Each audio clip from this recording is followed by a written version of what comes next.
Hello, আসসালামু আলাইকুম everyone. Food and a journey ওহি ইসলাম ব্লগ থেকে নতুন আরও একটি এপিসোড দেখার আমন্ত্রণ আপনাদের সবাইকে। আমি আজকে আপনাদের মাঝে শেয়ার করব মিল্ক ম্যাঙ্গো এগ ফুডিং, আবার কোনো রকম আগার আগার পাউডার ছাড়া, জামিলা ছাড়াই। আর এখন তো ফলের সিজন, আমাদের বাসায় কম বেশি কমন একটা আইটেম ফল আম থাকে।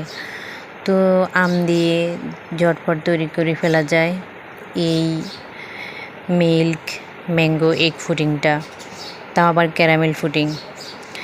অনেকের ফুডিং তৈরি করতে গেলে ভেঙে যায়, বাট ভালো হয় না, সুন্দর দেখা যায় না। তো এটি একবারই পারফেক্ট লুকে আমি তৈরি করে ফেলছি এই ফুডিংটা। এই গরমে ক্লান্তি দূর করার মতো ঠান্ডা ঠান্ডা একটা ডেজার্ট সার্ভ করে খেতে পারেন, মন প্রাণ শীতল হয়ে যাবে। আর কথা না বাড়িয়ে চলুন দেখে নেওয়া যাক। তো আমার রেসিপিগুলো যদি আপনাদের ভালো লেগে থাকে তাহলে আমার চ্যানেলটা সাবস্ক্রাইব করতে ভুলবেন না। আর আমার আরও নতুন নতুন ভিডিও পেতে পাশে থাকা বেল আইকনটা ক্লিক করে দিবেন।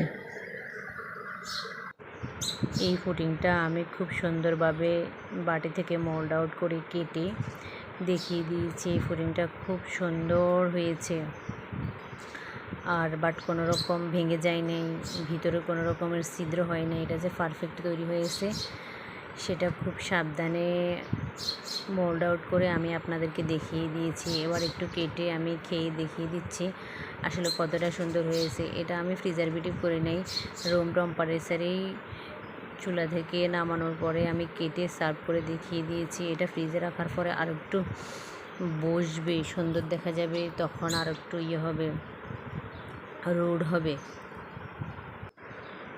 আমি চারপাশ থেকে ঘুরিয়ে ঘুরিয়ে আপনাদেরকে দেখিয়ে দিয়েছি যে এটা যখন আমি একটা ছুরির সাহায্যে সেই বক্সে থেকে এটা মোল্ড আউট করে এখানে ট্রান্সফার করে নিয়ে আসছি, একটুও ভাঙে নাই, কোথাও একটু ফেটে যায় নাই, দলা পেকে যায় নাই। খুব সুন্দরভাবে এটা মোল্ড আউট হয়ে এই সার্ভিং ডিশে চলে এসেছে। আমি এটা কেটে সুন্দরভাবে ভিতরগুলো দেখিয়ে দিয়েছি। তো আর কথা না বাড়িয়ে চলুন আমরা মূল রেসিপিতে চলে যাব। কি থাকছে লেটসি, সাথে থাকুন। এখানে আমি ফার্স্ট অফ অল আমগুলি দেখিয়ে দিয়েছি, যে আমগুলি দিয়ে আমি ম্যাঙ্গোর ফ্রিউরিটা তৈরি করব সেটা। এখন একটা বাটি বসিয়ে দিলাম। এখানে আমি 1 চামচ চামচের 1 চামচ আইসিং সুগার দিয়ে দিলাম। আবার সেই মেজারমেন্ট কাপের 1 কাপ আমি পানি অ্যাড করে দিলাম। এবার এটা চুলার উপর দিয়ে আমি একটা ক্যারামেল তৈরি করে নেব। সেই পর্যন্ত যতক্ষণ এটা জমাট বেঁধে হালকা বাদামি কালার না হয়ে আসবে ততক্ষণ পর্যন্ত ওয়েট করব। এবার আমাদের প্রিপারেশনটা শুরু হবে, কেক কিভাবে আমি বসাবো। তো এখানে আমি 7টা ডিম নিয়ে নিয়েছি, আরও একটা ফ্যান বসিয়ে দিলাম। সেই ফ্যানের মধ্যে একে একে এখানে 6টা ডিম আমি দিয়ে দিব। 6টা থেকে 7টা এখানে ডিম আমি অ্যাড করব, যেই পরিমাণ আমি এখানে ফুডিং তৈরি করব। এখানে আমি দিয়ে দিয়েছি যাতে ডিমের কোনো গন্ধ না থাকে, তার জন্য ভ্যানিলা এসেন্স, সাথে স্বাদ মতো 2 চিমটি লবণ অ্যাড করে দিয়েছি। এখন আমি মেজারমেন্ট কাপের 1 কাপ চিনি অ্যাড করে দিয়েছি। যে যতটুকু কম বেশি চিনি লাইক করেন সেই অনুযায়ী। এখানে আমার 2 কাপ চিনি লাগতেছে, আমি মেজারমেন্ট কাপের 2 কাপ চিনি অ্যাড করে নিয়েছি। এটা আমার চামচের সাহায্যে একটু আমি হালকা নেড়ে চেড়ে তারপরে আমি এখানে এখন বিটার ইউজ করব। আপনাদের বাসায় যদি বিটার না থাকে আপনারা হ্যান্ড মিক্সের সাহায্য করতে পারেন। এখানে আমি 500 গ্রাম দুধ নিয়ে নিয়েছি, বাট এটা আমি বয়লিং করে কমিয়ে 1 কেজিকে আমি হাফ কেজির মতো, 1000 গ্রামকে আমি 500 গ্রামের মতো করে নিয়েছি। সেই দুধগুলো এখন আমি এখানে ডিমের সাথে অ্যাড করে বিট করা শুরু করে দিয়েছি। এটা হাই হিটে বিট করতে হবে যাতে ডিম দুধে কোনো লাম্পস না থাকে, একবারই সব কিছু ভালোভাবে মিক্স হয়ে যায় তার জন্য। তবে আপনাদের বাসায় বিটার না থাকলে স্কিপ করে হ্যান্ড মিক্স দিয়েও ভালোভাবে করতে পারেন, যাতে কোথাও কোনো রকমের লাম্পস বা জমাট বেঁধে না থাকে, সব কিছু মিক্স ভালোভাবে হয়। তো এই পর্যায়ে এখন আমার যখন বিট হয়ে যাবে তখনই আমি এখানে অ্যাড করে দিব মিল্ক পাউডার, যেটাকে বলা হয় শুকনো গুঁড়ো দুধ, সেটা। এখন আমি দিয়ে দিয়েছি এখানে মেজারমেন্ট কাপের 1/3 কাপ ম্যাঙ্গো ফিউরি।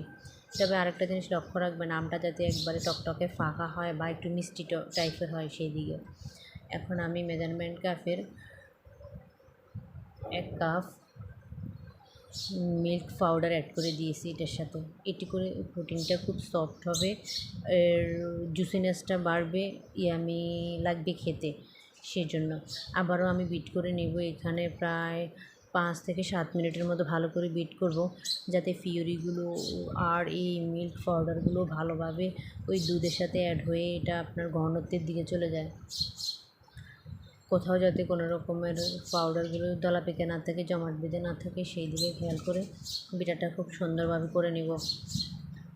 বিটার করার পরে আমি যেই ফ্যানে আমি ক্যারামেল সেট করে রেখেছি ওই বক্সে এটা আমি ঢেলে নেব ভালোভাবে। আর আরও একটা জিনিস, এটা আমি ভালো করে বিটার করার পরেও আমি আরেকটা ছাঁকনির সাহায্যে সেঁকে সেই বক্সে নেব।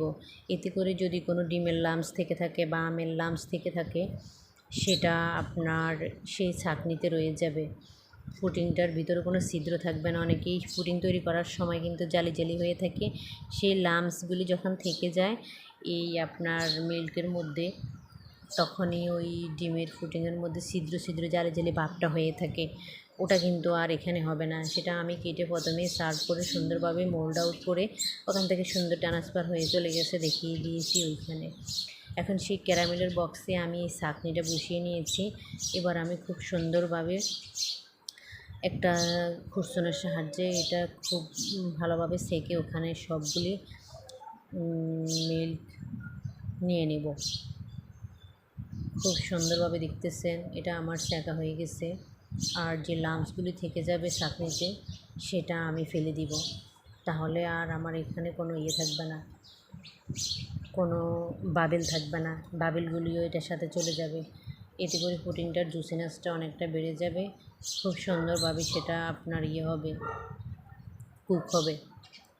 দেখতেই পারতেছেন খুব ভাবেল, কিছু ডিমের লামস, কিছু ম্যাঙ্গোর লামস সেটা রয়ে গেছে, সেগুলো আমি সরিয়ে ফেলে দিব এখন ছেঁকে খুব সুন্দরভাবে। তো দেখতেই পারতেছেন খুব সুন্দরভাবে এটা সেঁকা শেষ হয়ে গেছে। এবার আমি ঢাকনাটা লাগিয়ে পাশের চুলায় আর একটা বসিয়ে দিব, ফ্যান বসিয়ে দিলাম। ওখানে আমি পর্যাপ্ত পরিমাণ গরম পানি দিয়ে একটা স্ট্যান্ড দিয়ে বসিয়ে দিয়েছি, যাতে এটার বক্সের অর্ধেক সমান পানি থাকে, বক্সের উপরে যাতে কোনো পানি উঠতে না পারে সেই দিকে লক্ষ্য রেখে এই ঢাকনা একটা ছিদ্র আছে, আমি এখন সেটা বন্ধ করে দিব। দিয়ে এটা 50 থেকে 60 মিনিটের জন্য আমি গরম পানির ভাপে রেখে দিব। আমি ফিরে এসে যখনই দেখব যে এই পানি বলক দিয়ে এসে একবারে সেই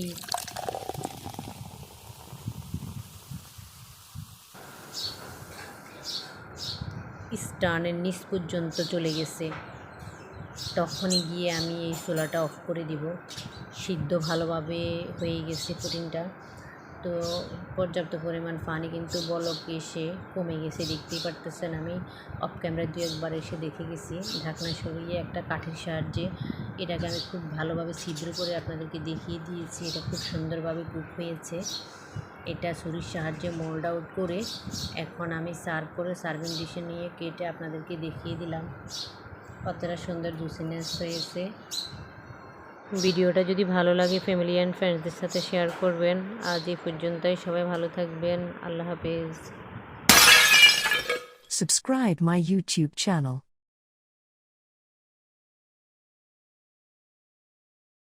Subscribe my YouTube channel.